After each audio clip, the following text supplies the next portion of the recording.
توبہ کرتے رہا کرو، زندگی کب ختم ہو جائے گی کوئی نہیں جانتا۔ جب اللہ پاک کو آپ کی زندگی میں اچھا موڑ دینا ہوتا ہے تو برے لوگوں کی حقیقت آپ کے سامنے لے آتا ہے۔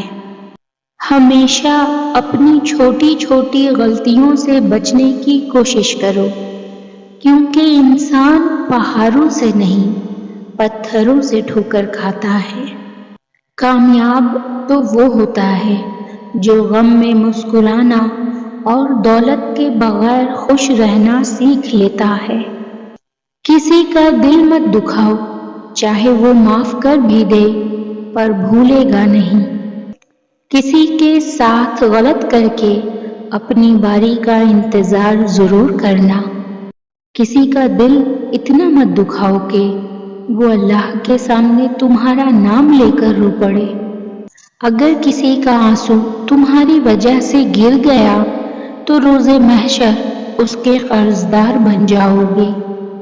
حق کے راستے میں سب سے بڑی سختی یہ آتی ہے کہ انسان تنہا رہ جاتا ہے۔ سب سے بڑی سلطنت اپنے نفس کا حکمران ہونا ہے۔ برا چاہنے والوں کو بتا دو، عزتیں رب دیتا ہے۔ اس شخص کو کوئی نہیں بدل سکتا جس شخص کو اپنے اندر کوئی غلطی نظر نہ آتی ہو۔ مشکل تو یہ ہے کہ ہمیں پیٹھ پیچھے بولنے والا با اخلاق اور منہ پر بولنے والا بدتمیز لگتا ہے۔ لوگوں کی باتوں پر دھیان دینا چھوڑ دیں۔ عزت اور رزق اللہ دیتا ہے، لوگ نہیں۔ آج کا انسان اپنے دکھ سے نہیں، دوسروں کے سکھ سے دکھی ہوتا ہے۔ جب برداشت ختم ہو جاتی ہے نا، پھر تکلیف غصہ بن کے باہر آ جاتی ہے، اور پھر لوگ پتہ ہے کیا کہتے ہیں؟ بدتمیز ہو گئے ہو تم۔ لوگوں کو دوسروں کے بدلے ہوئے رویے نظر آ جاتے ہیں اور اپنی حرکتوں کا پتہ نہیں ہوتا جو اس تبدیلی کی اصل وجہ ہوتے ہیں۔ لوگ یہ نہیں جانتے کہ قیامت والے دن ان کے ساتھ کیا ہوگا، لیکن یہ ضرور جانتے ہیں کہ دوسروں کے ساتھ کیا ہوگا۔ جو ہو رہا ہے اسے ہونے دو۔ تمہارے رب نے تمہاری سوچ سے بہتر تمہارے لیے سوچ رکھا ہے۔ پوچھا گیا جنت کتنی دور ہے؟ آپ صلی اللہ علیہ وآلہ وسلم نے فرمایا جنت 2 قدم پر ہے، پہلا قدم نفس پر رکھ دو، دوسرا قدم جنت میں ہوگا۔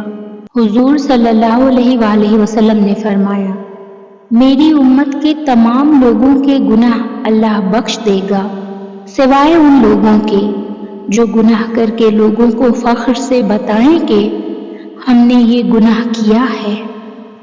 زندگی ہمیشہ ایک نیا موقع دیتی ہے۔